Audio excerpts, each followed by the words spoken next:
كرمي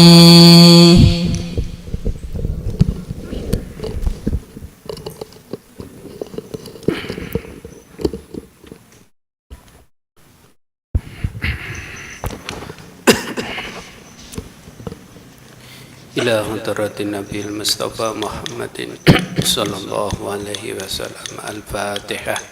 أعوذ بالله من الشيطان الرجيم. بسم الله الرحمن الرحيم. الحمد لله رب العالمين الرحمن الرحيم مالك يوم الدين. إياك نعبد وإياك نستعين اهدنا الصراط المستقيم صراط الذين أنعمت عليهم غير المغضوب عليهم ولا الضالين. بسم الله الرحمن الرحيم. سبحانك اللهم ربنا لا علم لنا إلا ما علمتنا إنك أنت العليم الحكيم وتب علينا إنك أنت التواب الرحيم وتقبل منا إنك أنت السميع العليم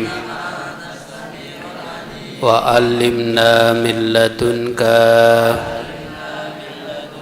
علما نافعا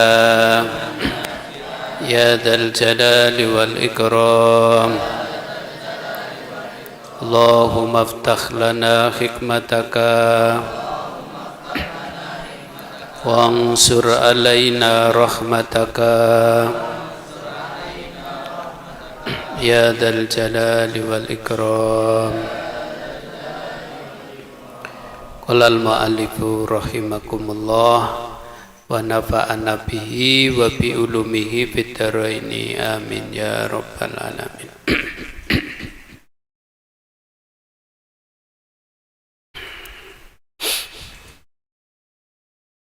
Al-fanusani fima yang fa'uhu fi ilmil mukasyafah wadhalik ilmu mukasyafah bi ayyatafakkara marrotan fi ni'amillahi ta'ala dhahirati wal batinati. Tafakur ya, nikmat-nikmat Allah yang dohir dan nikmat Allah yang batin. Jadi nikmat Allah itu ada yang dohir, ada yang batin ya. Lihat litazida ma'rifatuhu. Jadi dengan bertafakur, berpikir tentang pemberian Allah, baik yang dohir, nikmat yang dohir atau nikmat yang batin itu, supaya kita lebih bertambah dalam mengenal Allah atau mengenal peparing-peparingnya Allah, pemberiannya Allah. Juga wayak suro sukrohu, supaya lebih banyak bersyukur atas pemberian nikmat Allah baik yang dohir maupun yang batin ya. Termasuk kayak tangan kita bisa digerak-gerakkan seperti ini, itu kalau untuk orang yang berpikir dalam ilmu mukasyafah itu dia direnungi, oh alhamdulillah. Karena nanti kalau ada orang yang tangannya itu tidak bisa dilipat, ya toh, tangannya nggak bisa diangkat ke atas, diturunkan ke bawah, itu selalu minta bantuan, yaitu istilah sebutan dengan orang yang sedang kena stroke. Jadi kita ini bersyukur ya. bersyukur. Kemudian wa yaksura syukrahu alaiha wa fi uqubatihi ya wa nikmatihi, dan juga perlu berpikir dengan ujiannya Allah, siksaannya Allah itu. Bagaimana di saat kalian diberi sehat terus melihat, bertafakur dengan orang yang sedang diberi ujian sakit. Ya, sedang diberi ujian sakit. Nah, sebelum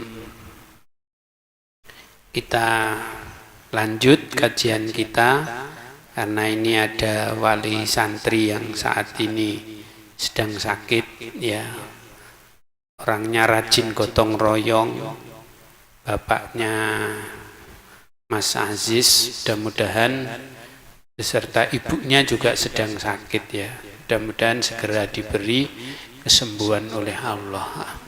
Al-Fatihah. A'udzubillahi minasyaitonir Bismillahirrahmanirrahim. Alhamdulillahirabbil alamin. Ar-Rahmanir-Rahim. Maliki yaumiddin. Iyyaka na'budu wa iyyaka nasta'in. Ihdinas siratal mustaqim. Siratal ladzina an'amta 'alaihim ghairil maghdubi 'alaihim waladdallin. Amin. Ya. Terus litazida ma'rifatuhu, tujuannya sama. Ketika kita itu mau bertafakur atas pemberian Allah itu, ada kalanya diberi sehat, ada kalanya diberi sakit, ya. Jadi itu semua dipikir, direnungi. Nah, tujuan merenungi atau tujuan berpikir dalam pemberiannya Allah, baik itu berupa nikmat atau mungkin siksa, itu tujuannya litazida ma'rifatuhu, supaya bertambah, ya, tahu, bertambah kenal neng Gusti Allah biqudratil ilahi, yaitu dengan kekuasaannya Allah. Kalau Allah itu maha kuasa. Sakit, Allah maha kuasa menyembuhkan. Sembuh, Allah kuasa menyakitkan. Jadi maka kalau sembuh, sehat, sakit itu dari Allah, ya, berarti kita hanya kepada Allah kita itu mengabdi, dan hanya kepada Allah kita minta tolong. Wis nggak ada lagi jaluk tulunge ya ning Gusti Allah.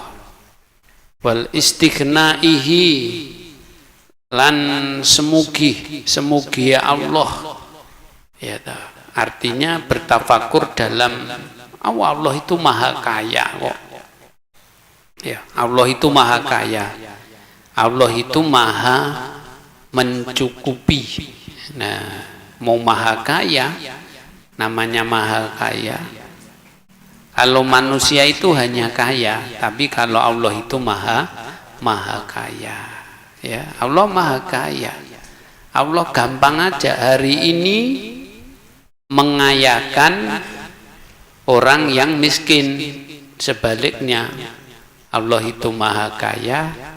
Hari ini Allah itu kuasa memiskinkan orang kaya. Ya. Wa yazida khaufuhu. Di situ supaya wayasidalan tambah apa khaufuhu wedine wong minha saking ukubah, supaya oh iya ya, mumpung kita ini masih diberi sehat, salate dijogo, ibadahe dijogo, muamalai dijogo. Kalau sakit nggak bisa gotong royong, umpama nggak bisa bantuin pondok, nggak bisa bantuin bangun pondok, ya, Maka kita saat diberi sehat itu bersyukur. Di sini biqudratil ilahi wastighnaihi wa yazida khaufuhu, jadi supaya bertambahlah ya toh takute nang Gusti Allah itu bertambah atas siksaannya Allah itu pedih menelo ya. Siksaannya Allah itu jangan dikira kalau masih sehat sih kayak enggak apa-apa saya. Sama kayak santri waktu di pondok sering umpama bikin masalah di pondok, seakan-akan enggak apa-apa. Enggak apa-apa aku gitu. Belum efek dari apa yang diperbuat itu belum. Ya ada kalanya spontan, ada kalanya yang membutuhkan waktu. Nah ini dua-duanya itu sama. Nah kalau kalian di pondok melakukan kebaikan itu juga enggak spontan, kebaikanmu itu langsung terbalas. Keringatmu yang kamu sumbangkan di pondok, tenagamu yang kau sumbangkan di pondok, nyapu, roan, ya toh, gotong royong, buang sampah dan lain sebagainya, itu mungkin saat ini sampean itu belum merasakan manfaat daripada apa yang sampean perbuat itu belum. Ya toh. Orang saya dulu juga begitu. Waktu di pondok itu belum merasakan manfaat daripada pengabdian kita kepada guru.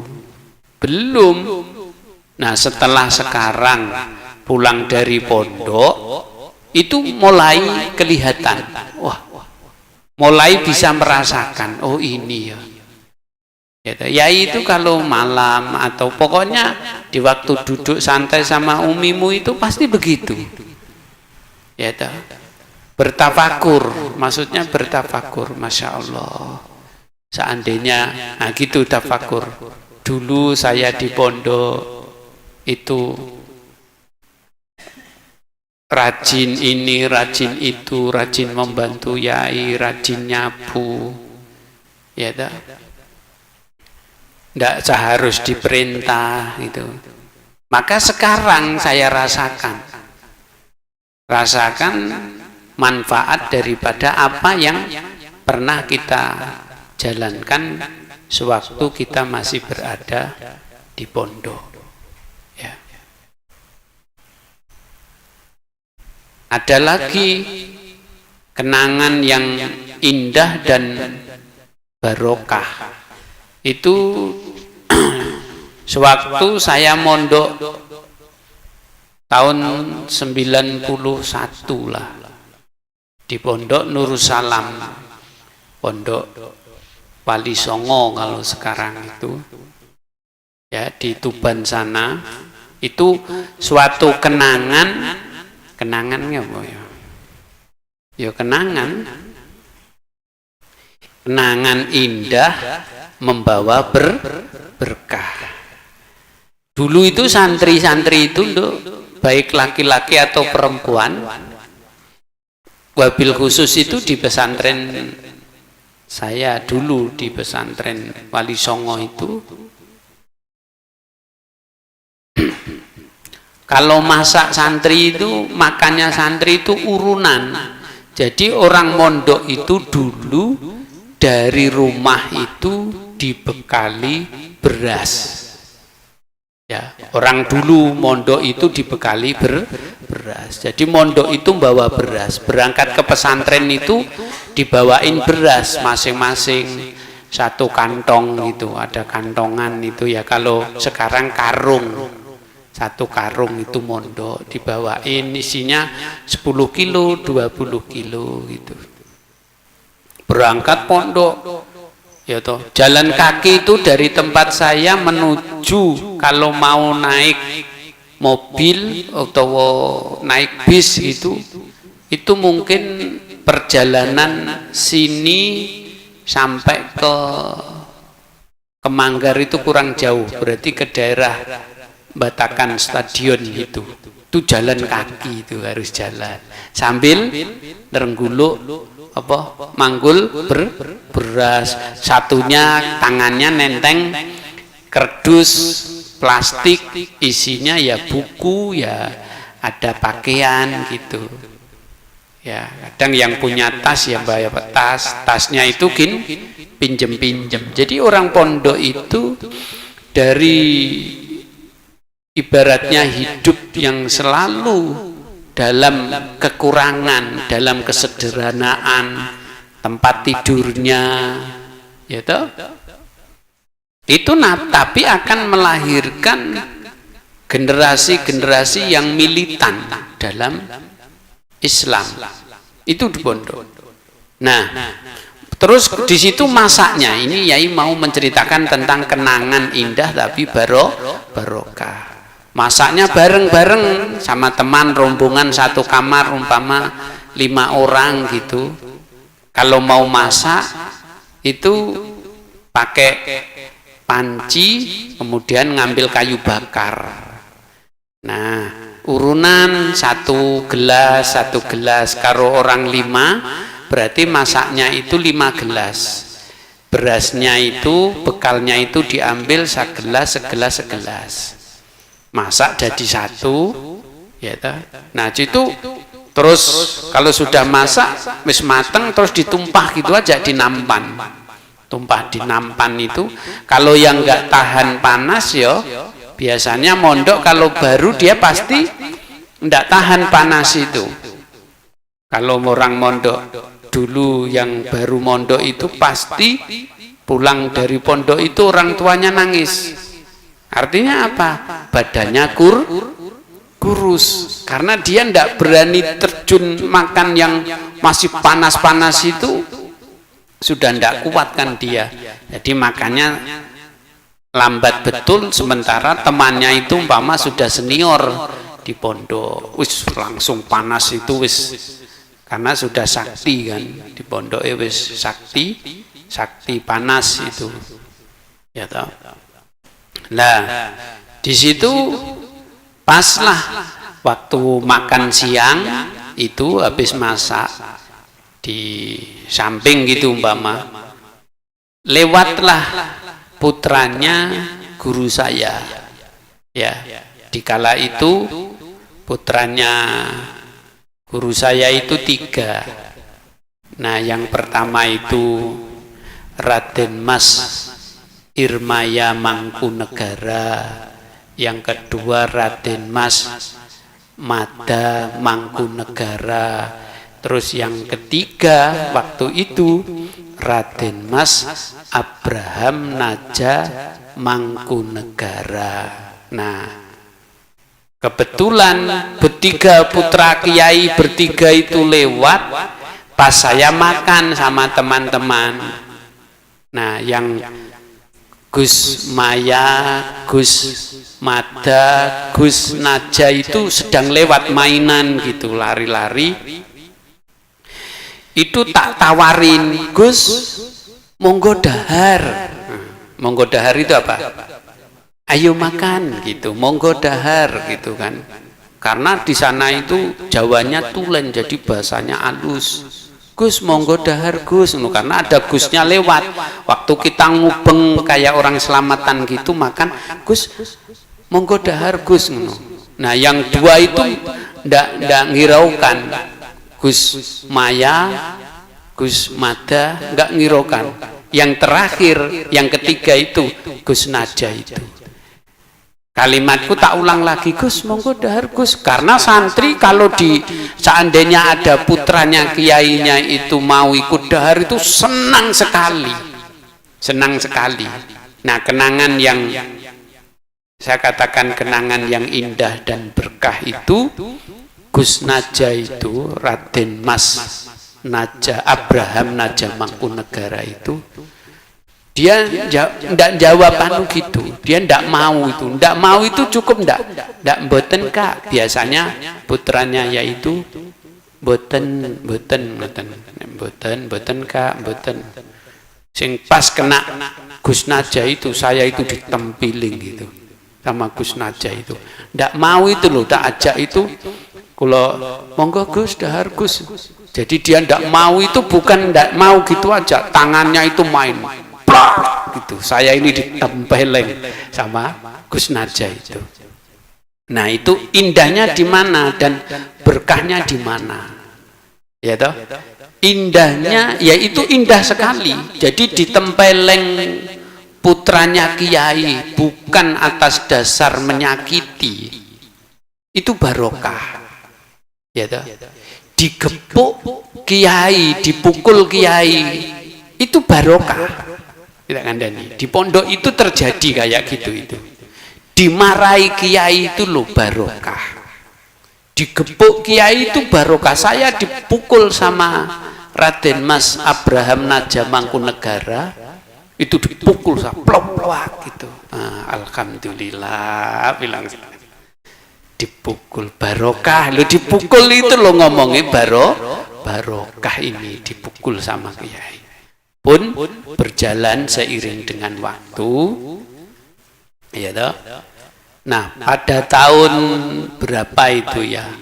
Tiba-tiba Raden Mas Abraham Naja Mangkunegara ini dia ada undangan dari kepala lapas Balikpapan di hotel belakangnya BSB itu. Tahu-tahu dia nyariin saya karena sudah ada info. Nah, ya toh. Nah, barokahnya apa? Kenangan indah dan barokahnya ya gara-gara dipukul sama Raden Mas Abraham Mangkunegara itulah saya bisa jadi kiai. Tak bilangin. Karena apa? Karena beliau itu termasuk salah satu putranya kiai yang diberi ilmu laduni. Ilmu laduni itu mulai kecil itu sudah kelihatan, sudah pinter. Enggak mondok, belum mondok itu sudah pinter. Nah, itulah nanti anak-anakku sekalian santri supaya litazida barokah, supaya Darun Najah ini mendapatkan tambahan barokah dari Allah. Insya Allah nanti yang akan mengisi ya toh, yang kita undang untuk harlah yang ke-20 itu nanti Kiai Haji Raden Mas Abraham Naja Mangkunegara SH MH kan Mas ya, Master Hukum. SH Sarjana Hukum, MH Master Hukum. Oh itu loh.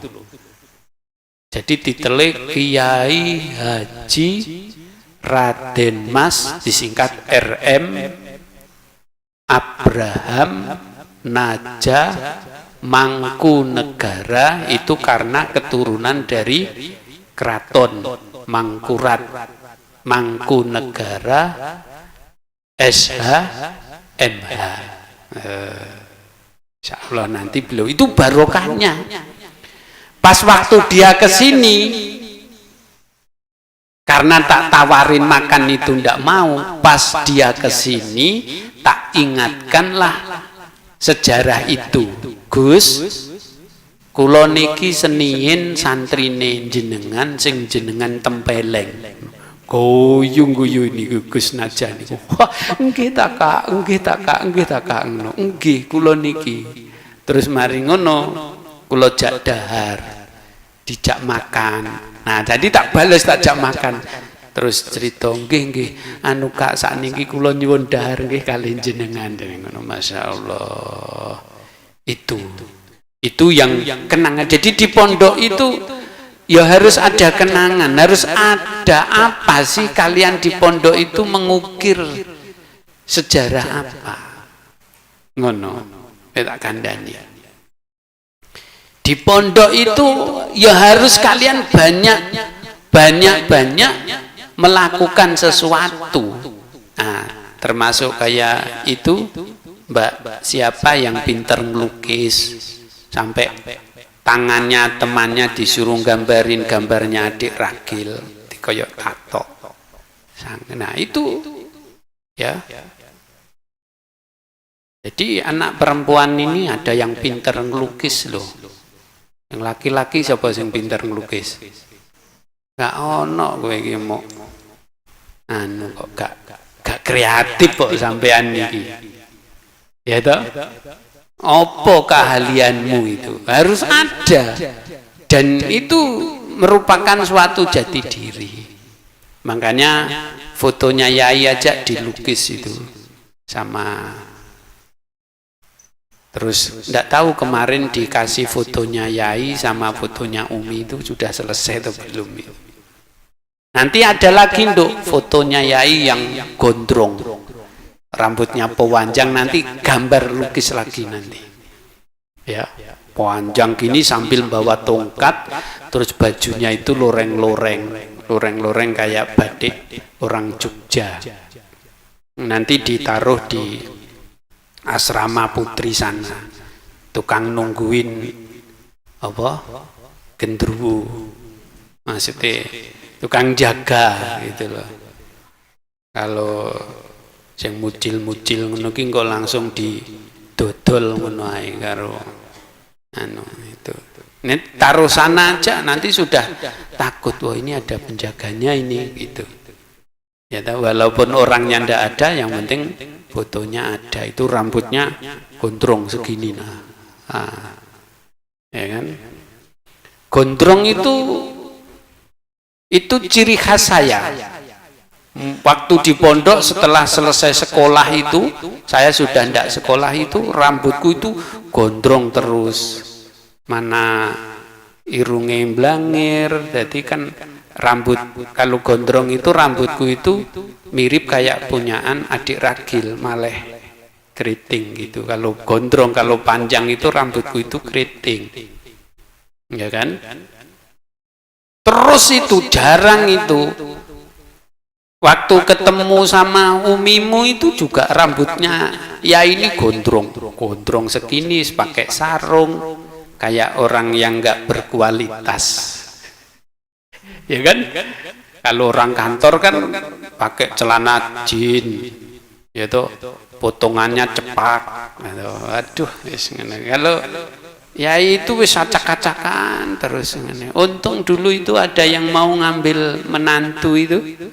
Almarhum itu mertua itu, dan temunya itu indah. Saya diambil menantu sama dulu di almarhum ibu itu disebut Mbah Bulik Kastaram. Bulik Kastaram itu di masjid lagi. Saya ngimami sholat di masjid, ya di masjid depan itu. Ya, Masya Allah, ngulang ngaji moro-moro ditari pek mantu. Wih, gelem tak pek mantu kah? Jub. Terus lo ya purun mau, terus gak mulih wis, malah gak balik ning kampung halaman. Jadi itu sejarah. Terus setelah itu sudah mulai mimpi yang indah. Mimpi yang indah itu suatu saat, ya suatu saat, karena kita sudah mondok, sudah punya ilmu mondok, terus kita punya keyakinan. Dulu tertimbun semua, terpendam semua. Kenangan-kenangan di pondok itu tidak muncul. Setelah kita terjun di dunia pesantren, itu baru bermunculan. Ya, baru bermunculan seperti itu. Ayo, teman-teman harus semangat, terus punya prestasi masing-masing. Sing ngangger wis kate rajin gitu loh, sampai nih salate wis kate rajin umpama ibadahnya itu sudah mau rajin itu, sampean itu jangan kendur, wis ndang cepet-cepet sampean niku, cepet-cepet sampean itu apa? Jangan sampai diberi sela untuk tidak malasnya itu ditinggal, langsung ae wis ibadahi sing tenanan. Wingkuk biasanya menjadi futuh itu terbuka. Tadi malam ini Yai cerita, ya. Tadi malam Yai itu jalan ke kota. Kebetulan ada sopir yang nyopiri itu, kalau di Mawija itu dipanggil namanya, sebutannya Mas Tongki. Nah, Mas Tongki itu bapaknya Dinda. Nah, ya kan? Mas Tongki itu bapaknya Dinda. Nyopir dalam mobil sambil ngobrol. Singkat cerita, karena perjalanannya jauh sampai ke Balikpapan kota sana, jadi cerita, ya, cerita punya cerita, kok sampean ini dipanggil anu Mas Tongki itu kan, nama aslimu itu siapa? Ternyata Mas Tongki itu bukan nama asli, ya, lakop, ya, sepanggilan gitu. Nah, kenapa kok dipanggil Mas Tongki? Ternyata mbahnya Mbak Dinda itu, ya, itu dulu kerjanya itu di Pertamina, ya, di Pertamina. Bagian mbahnya itu bagian bawah tangki minyak mestinya loh, di Pertamina. Terus punya anak dipanggil Tongki. Oh, aku ketawaan, ya Allah. Nah, terus nama aslinya siapa? Nah, kira-kira tanya, nama aslinya siapa? Abdi. Loh, itu bukan nama panjangnya. Ayo, siapa yang tahu nama panjangnya? Berarti sudah kenalan sama Dinda ini. Ayo, kecuali Ustadz Lutfi yang tahu siapa nama panjangnya. Tahunya Abdi, ya, karena itu pertemuan Jawa dan Banjar, Jabuk, ya. Jabuk itu Jawa Bugis. Banjar Jawa itu apa? Jarwo. Jarwo tak? Banjar Jowo, Jarwo. Ya. Nah, ini subhanallah itu. Nama, kalau Abdi itu nama terakhirnya. Sebelum itu ada namanya, ya. Makanya kok dipanggil Tongki sekali nih. Mbahnya Dinda itu dulu kerja di Pertamina bawa tangki. Nah, insya Allah beliaunya mau main-main ke pesantren, ya. Mau main ke pesantren. Beliau kepingin selain lihat cucunya, kepingin ketemu, ngobrol sama Yai, ya, ngobrol sama Yai. Lah, terus ceritanya dia itu tanya sama Yai, Pak Yai, saya mau tanya tapi malu. Tanya apa? Ya, silakan aja tanya. Nah, pertanyaannya tidak tak sampaikan. Nah, ternyata dari pertanyaannya itu menuntun hati saya untuk memberi jawaban. Nah, memberi jawabannya bagaimana jawabannya? Dengan mimpinya itu. Saya tanya, apa yang sampean lakukan? Kok membuat sampean itu bisa mimpi seperti itu? Ini temanya bapaknya Dinda aja dulu ya. Besok bapaknya Jupi kah, bapaknya siapa besok? Ya. Temanya. Nah, dari mimpinya itu menuntun hati saya untuk berbicara. Apa yang sampean amalkan? Ya, kok bisa mimpi seperti itu? Ternyata yang dia amalkan itu setiap itu beliau itu mau tidur, itu pasti dia membaca salam kepada Rasulullah, kemudian dia bersolawat. Ya kan? Bersolawat itu. Jangan kalah loh sampean sama Mas Tongki. Mas Tongki aja nggak mondok, kalau mau tidur baca solawat. Nah ini nanti untuk Dinda yang ngono di pondok, jangan kalah sama bapaknya yang nggak mondok aja baca solawat, ya toh?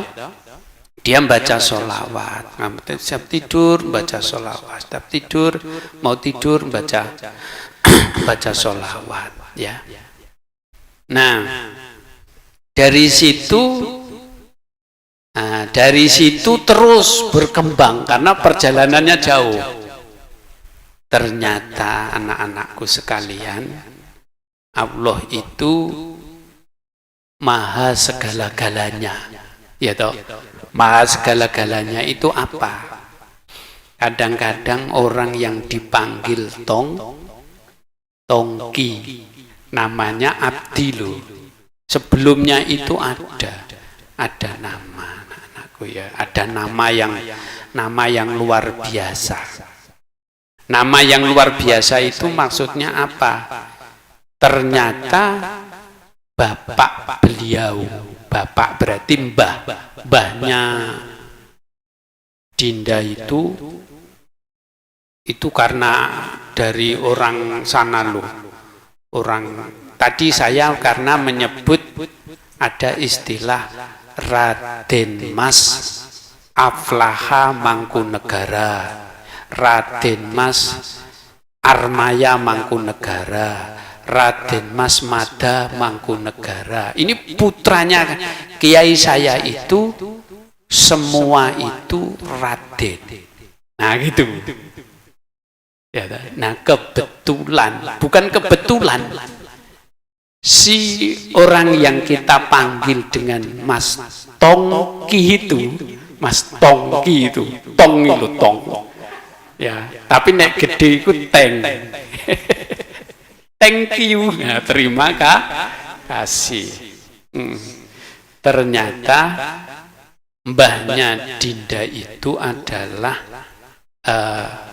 kalau bahasa sekarang itu pamnya itu sebutannya itu adalah Raden. Raden itu kalau laki-laki, kalau perempuan namanya Roro. Nah jadi Dinda itu sebenarnya itu Roro Dinda. Itu loh, itu ada buku besarnya loh, itu bukan bikin-bikin. Nambahnya Roro ini, ya mbah Roro Dinda ini, tidak jauh tempat tinggalnya sama rumahnya Mas Bilal. Mana ada Bilal? Oh, ya toh. Mbahnya ini kaitnya itu termasuk pendiri pesantren Sabilal Muhtadin. Sabilal Muhtadin itu di depannya rumahnya Bilal. Ya toh, rumahnya Bilal, karena Yai sudah pernah ke sana. Ini, oh ternyata orang yang dianggap mungkin tidak dianggap, karena Mas Tongki itu ketika sebelum ketemu saya dan setelah ketemu saya itu luar biasa. perubahannya itu. Ya toh.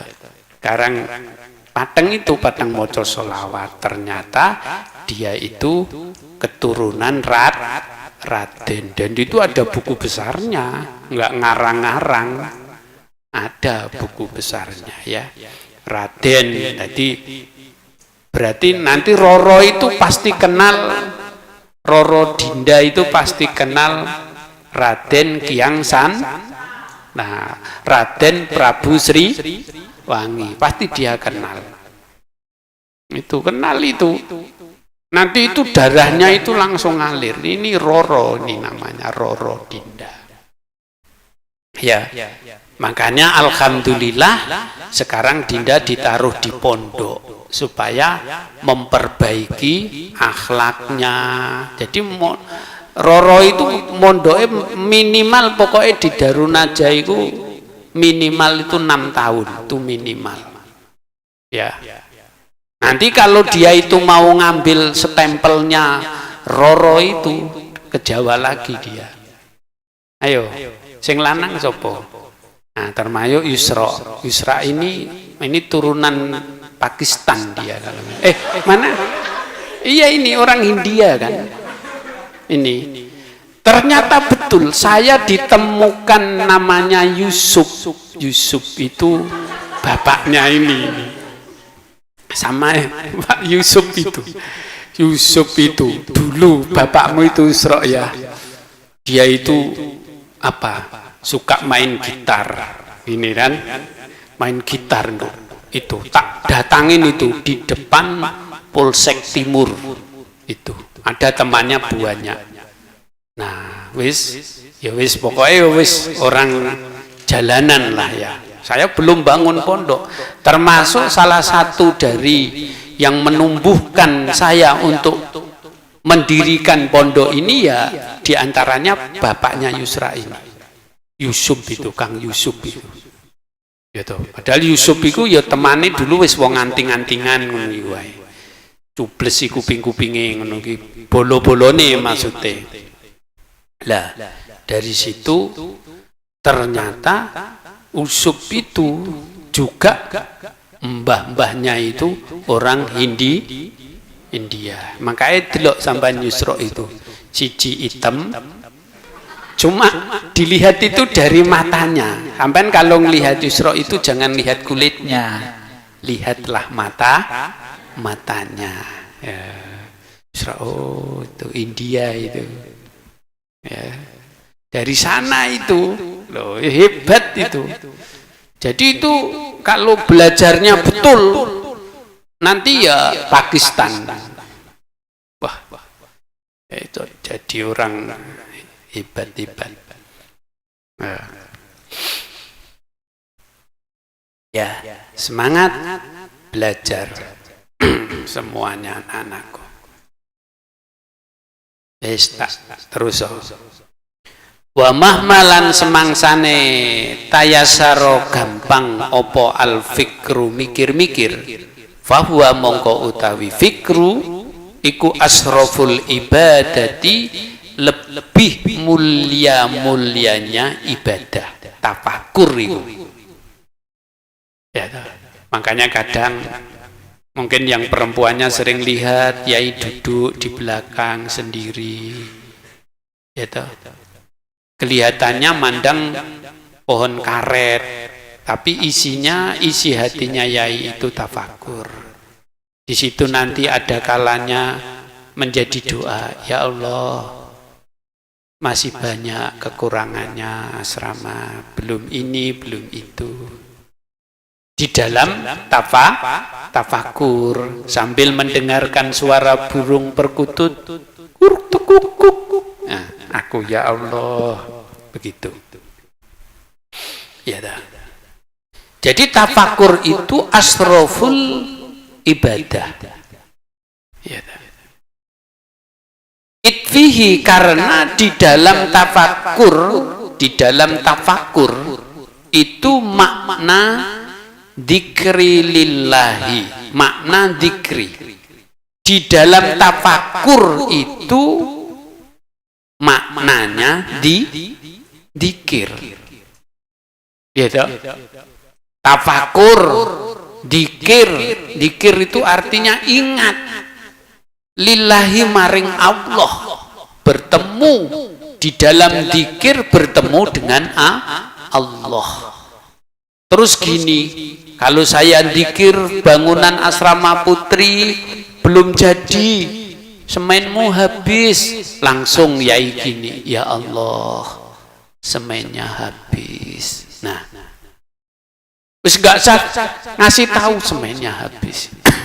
Terus lagi nyapu, ya dah, lihat sesuatu, itu namanya tafakur. Maka tafakur itu asroful ibadah. Kenapa kok tafakur itu dikatakan asroful ibadah?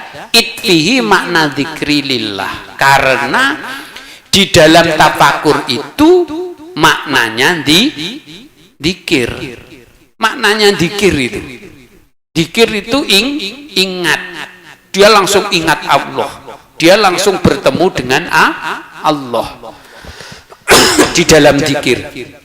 Karena dia bertemu dengan Allah spontanitas, di saat dia bertemu dalam dzikirnya itu langsung dia minta sesuatu yang diingatkan Allah. We gak di duit waktu dzikir diingat Allah, we langsung ketok karena bertemu dengan Allah langsung minta sama Allah. Ya Allah, saya ndak punya uang, ya Allah saya minta uang, ya Allah. Kalau mintamu itu benar-benar dalam hatimu melihat Allah, bertemu Allah, pasti apa kata Allah? Astajib lakum, ud'uni astajib lakum. Mintalah nih kepadaku dalam dzikirmu, dalam ingatmu kepadaku. Ya dah. Ud'u donga njaluk sira kabeh ni ing ingsun, karena ni ning ingsun saat kamu berzikir, bertemu dengan Allah, langsung aja minta. Nah, itulah manfaat asroful dzikri. Ya, dzikir tafakur itu asroful ibadah. Ya. Tafakur itu asroful ibadah. Ngono. Dene kowe tafakur asroful ibadah. Gitu. Terus waziyadatu amroini, waziyadatu lan nambahi amroini perkara loro sapa ahaduhuma utawi salah sijine, ahaduhuma utawi salah sijine amroini ziyadatul ma'rifati, nambahi makrifat. Nambahi makrifat iku tambah cetha mengenal Allah. Malah roh li nduk. Ya toh? Makrifat itu artinya sampean itu melihat Allah, mengenal Allah. Nenek sampean itu sudah mengenal Allah, ketemu Allah, kowe njaluk apa ae lho dikeki. Ya toh? Dan mintalah di saat kau bertemu. Makanya diawali suruh dzikir, baru minta. Ojo langsung minta, wong belum bisa menghadirkan hatimu menghadap Allah sudah minta. Belum hatimu bertemu dengan Allah sudah minta. Biasanya niku mungkin salah alamat sing diminta nggak teko, mergo alamate beda. Kudu alamatnya kudu jelas. Engko dikei wis karo Gusti Allah iku. Jadi ziyadatul ma'rifah. Izil fikru, karena utawi tafakur itu ya. Tafakur itu miftahul ma'rifah. Jadi tafakur itu kuncinya makrifat. Tafakur itu kuncinya makrifat. Kowe nek kepengin makrifat kudu sering-sering tafakur. Sering-sering lakukan tafakur. Tafakur karo merenung iku karo nglamun itu berbeda. Ya toh? Aja bengong ngene. Kok kaya wong kesurupan nek bengong. Tafakur itu ya bergerak, matanya bergerak, ya toh, tubuhnya bergerak, dia berpikir. Nah, makanya sebenarnya kayak pelukis itu, pelukis ini biasanya pasti orangnya nggak banyak ngomong. Iya ndak, Nduk, yang kenal yang pinter ngelukis itu areke cerewet atau dia banyak pendiam. Nah, pasti itu sudah. Karena dia konsentrasi dengan cahaya yang ada di dalam hatinya. Nah, ini tak kaji sekarang. Ya. Jajal sing akeh ngomong cerewet ngono ki Allah. Tukang ngulek gado. Gado ta iya. Tukang jualan sate. Ngono. Jadi karena orang lukis itu pasti tidak banyak ngomel. Dia hatinya, pikirannya itu tertuju dengan hatinya sendiri. Itu ilmu itu. Jadi tafakur itu begitu, Nduk. Ya, di sini miftahul ma'rifah. Kunci kalian itu mengenal Allah itu harus tafakur. Saya ini dulu sering loh riadoh di makom-makom para wali. Aku duduk di depan masjid sambil melihati orang keluar masuk ke makom. Dari orang itu ya ada yang kebentuk kepalanya, ada yang kesandung kakinya, ada yang naruh songkok, ada yang naruh tas, ada yang berangkat ke kamar mandi, ada yang ngambil wudhu. Itu tak lihatin terus. Di situ saya bertafakur. Terus begini, seandainya orang itu gitu, seandainya orang itu kenal dengan siapa sebenarnya yang menggerakkan dia, yang melangkahkan kakinya dia, yang membenturkan kepalanya dia kena gapuronya makom itu. Alangkah bahagianya. Itu tafakur. Nah, ternyata di dalam kitab ini bahwa tafakur yang kau lakukan itu merupakan suatu miftahul makrifat. Kunci kalau kamu mau makrifat harus tafakur. Banyak-banyak tafakur, ya. Tafakur. Ya contoh kayak itu, kalau sampai ndak bertafakur, tafakur itu apa toh? Berpikir. Oh iya ya. Contoh, pernah ndak sampean itu lewat di suatu tempat, kemudian bulumu merinding. Pernah ndak? Ada pernah ndak gitu? Lewat di suatu tempat, tiba-tiba bulunya merinding. Pernah? Ada yang pernah gitu ya? Nah, padahal tidak ada apa. Kalau dipikir, kalau ditafakuri, pasti nanti sampai menemukan sesuatu yang baik atau sesuatu yang tidak baik. Itu tafakur itu pentingnya kayak gitu. Oh iya ya. Kalau ditafakuri, kok tiba-tiba buluku merinding ya? Nah, ini ditafakuri. Pasti ada sesuatu yang membuat bulu merinding. Loh. Berarti itu ada orang sebelah. Ada orang sebelah yang sedang lewat. Makanya jangan disambut, kalau malam itu jangan disambut dengan suara sing kayak serigala, jangan. Itu karena dia juga lewat. Wa ma khalaqtul jinna wal insa illa liya'budun. Ono yo kluyur ngono kuwi. Kok nek kena sing Islam yo Islam, nek kena sing kafir yo kafir, yo ono ngono iku sing napa niku sing bintu-bintu niku yo ono sing gak katokan. Makanya sampean lihat itu, kalau sampean lihat di jalan kadang ada toh sing nempel ke manusia,